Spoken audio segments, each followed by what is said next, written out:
প্রাথমিক বিদ্যালয়ে পশ্চিমবঙ্গ সরকারের উদ্যোগে পুনরায় ইংরেজি প্রত্যাবর্তন হলো।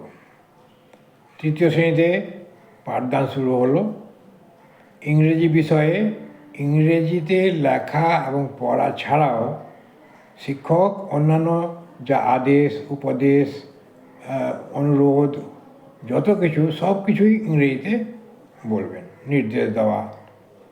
তো এই করতে করতে তাদেরকে স্ট্যান্ড আপ, সিট ডাউন করে করে দেখানো, shut the door, open the window, please come here, এইগুলো করতে করতে গুড মর্নিং, গুড আফটারনুন কীভাবে বলতে হয়। তো শিশুদের মনে একটু অসুবিধে হতে লাগলো, আবার খুব উৎসাহী হতে লাগলো কখন কোনটা বলতে হবে, যেন ওরা ইংরেজি শিখে ফেলেছে এমন। হয়তো আমি ছুটির পরে চলে যাচ্ছি, ও sir good morning good morning, কখন গুড মর্নিং বলতে হবে এগুলো শেখাতে হতো।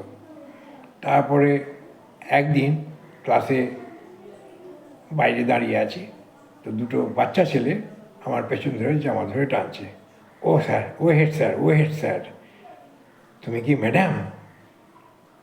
তা আমি তাকালাম ওর দিকে, হ্যাঁ রে, আমাকে ওইরকম মনে হচ্ছে নাকি? আমার হাতে চুড়ি আছে,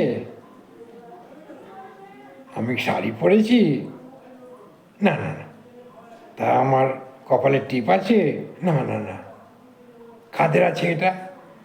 ওই স্কুল ম্যাডামের আছে স্যার, আর ওই রীতা দিদিমণির আছে, আর চন্দা দিদিমণির আছে।